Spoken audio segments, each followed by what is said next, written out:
Gentlemen, we have with us here a very prominent personality in Guyana and also among the Guyanese in the diaspora. So, Malcolm Haripaul, welcome to the program in South Guyana. Please enlighten us a little bit about what's happening here in the Wales Sugar Estate area, neighborhood. Well, what we need to do is to look at what happened at the national level, at the Gaisuco level. We have elements in the Gaisuco board and very senior managers of Gaisuco who were the ones responsible for destroying the sugar industry over the last 10 years. They were allowed to conclude that Wales Estate was unprofitable financially, and they were the ones who were allowed to make the decision to close the estate. And the decision was made, as far as I understand, without initial cabinet approval. Minister Holder was hung on closing the estate, and I understand he actually forced the cabinet to accept his decision.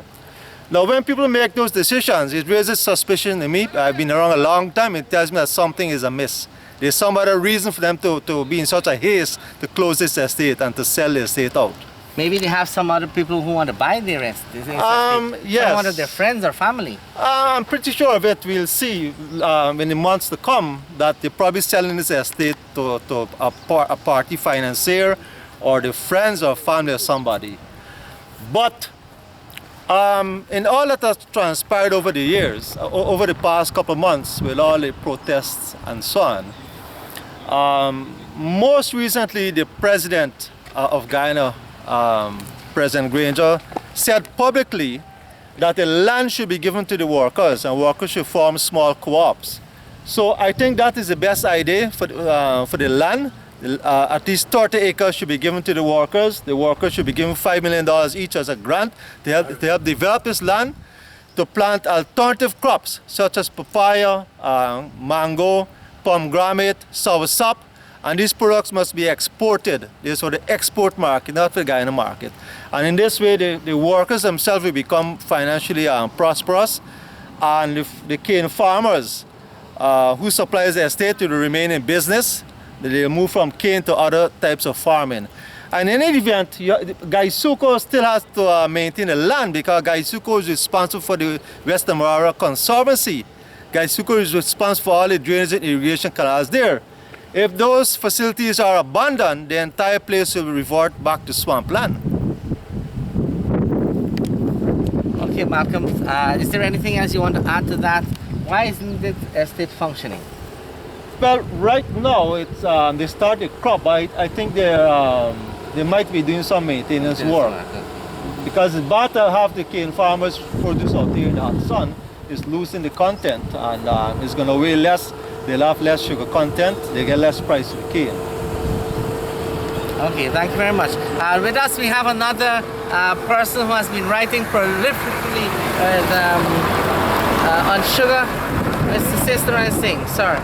Welcome to the program inside Guyana, and we are here at Wales Sugar Estate on the soil here, and no cane is growing here, but we see cane in these trailers ready to be processed. What are your views about what you've been seeing here for today? Well, I mean, as you know my position, the government is pumping over $3 billion into the West Demerara estates. So economically, it is a difficult decision. But in making a decision, you have to not just think on financing numbers. You have to think of it in a broader socioeconomic position, which is what are we going to do with these 1,700 workers?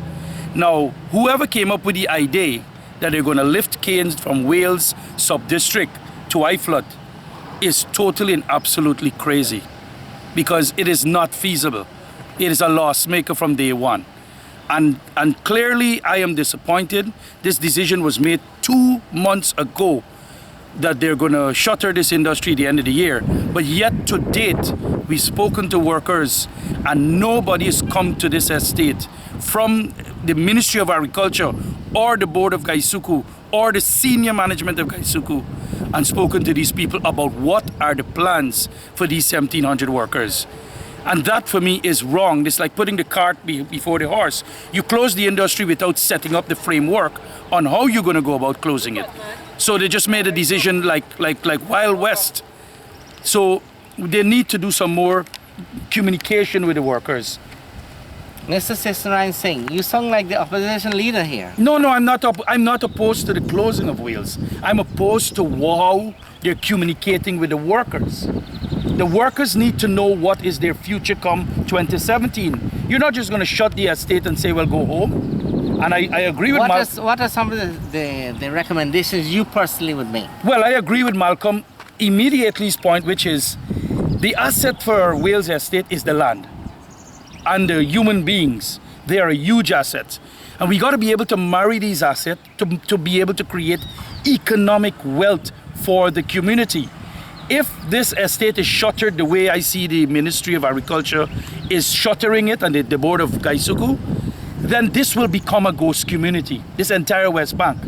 Meaning the shops, because there's a lot of other industries that depend on the workers and Wales Sugar Estate. The people who fix all these trailers, the mechanics, those guys will be out of a job.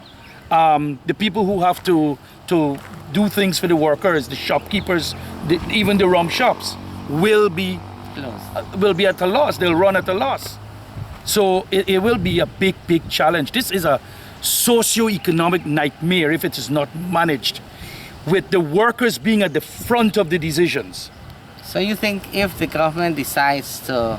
Well, the decision is made. Distribute the land, let's say 5 acres or whatever per person, and then give them a certain amount of money for them to start like other crops, and then processing, probably establishing some kind of a industrialization project there for processing of maybe cane juice or coconut water or some fruits and vegetables for export purposes, to help them out also with the marketing. Would that be something? Well, I've said, I mean, I used to be a project manager under former Minister of Agriculture many years ago, Robert Prasad. And since then, the model was, let's find the markets, let's develop the market, and then work the entire value chain backwards to the producer. And that has to be done. The Ministry of Agriculture, new Guyana Marketing Corporation, has a responsibility to find markets in the Caribbean, in particular the Caribbean, to be able to backfeed, not forward feed, backfeed all the way to the producer. So whether they're planting papaya, whatever the market in Barbados or Trinidad wants, they have to plant.